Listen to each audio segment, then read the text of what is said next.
6 and 6, where we cover 6 stories from around the world in 6 minutes or less. With that said, start your timer.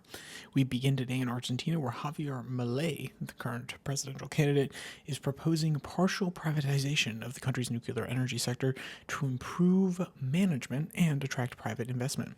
The plan involves restructuring Nuclear Argentina, which manages the nation's 3 nuclear power plants, as part of Milei's broader economic strategy for reform. This proposal aims to reduce the state involvement and increase private sector efficiency, sparking debate about the future of Argentina's energy strategy. From Reuters, quote, Milei's proposal represents a significant shift in our approach to nuclear energy management, challenging decades of state-controlled infrastructure, the energy policy analyst said, end quote. Next, we travel to Senegal, where Senegalese authorities intercepted a wooden boat carrying 112 migrants attempting to reach Spain's Canary Islands, highlighting the dangerous maritime migration routes from West Africa.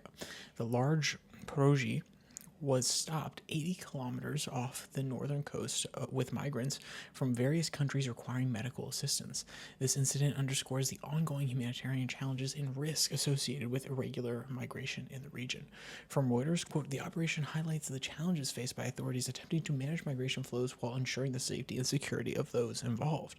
This incident is a reminder of the ongoing humanitarian crisis that is forcing people to undertake such perilous journeys, risking their lives in search of opportunities and safety. End quote. Next, we travel back across the Atlantic to Canada, where Deputy Prime Minister Chrystia Freeland is stepping down from her Canadian cabinet role in the end of this month to take a special advisory position focused on Ukraine.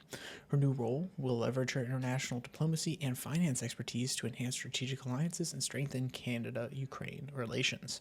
This move reflects Canada's continued commitment to supporting Ukraine during its ongoing geopolitical challenges. From Reuters, quote, Freeland's appointment is anticipated to further amplify Canada's support for Ukraine, involving diplomatic engagement and strategic advisory to strengthen Ukraine's international standing and internal security, end quote. Then we travel across the Pacific to Japan, where the ruling party leadership for 2025 is taking shape with 3 prominent candidates emerging.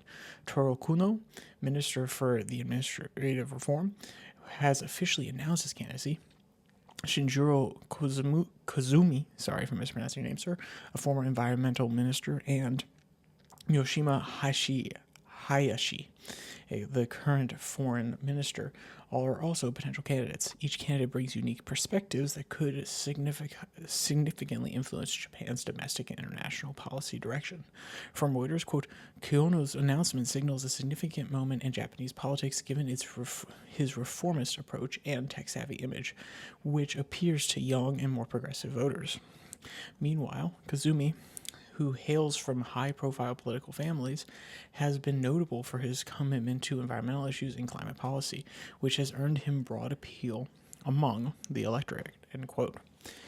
Next, we travel further south to Australia, who has delayed its first offshore wind auction until next year, signaling potential challenges in the renewable energy sector. The postponement reflects broader global concerns about investment in sustainable energy and the complexities of transitioning to clean power. The decision raises questions about Australia's energy strategy and the broader international momentum towards green investments. From Reuters, quote, Australia's new approach of moving its offshore wind plan to later is a reflection of the sustainable challenges faced both domestically and globally in the transition to clean energy.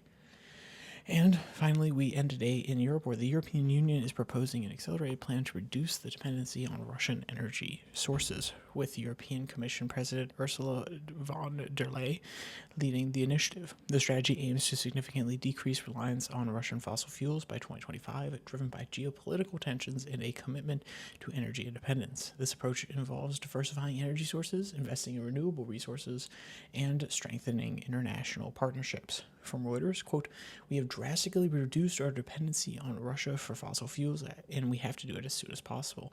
Such dependency makes us vulnerable to price hikes, logistical challenges, and potential manipulation.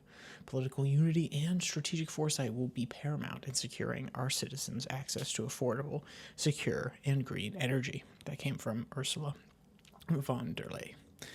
And with that said, if you want to read any of today's articles in their entirety, all of them will be linked in the description below that like and subscribe button. Also down there, you can find the podcast on Spotify, Podcast, Podvine, as well as the Twitter handle at Your Daily Flip, where I post links to these episodes on Tuesday and Thursday, and the Daily Flip podcast that comes out on Monday, Wednesday, Friday. So, with all that said, there's only one more thing to say. Stay safe. Don't die.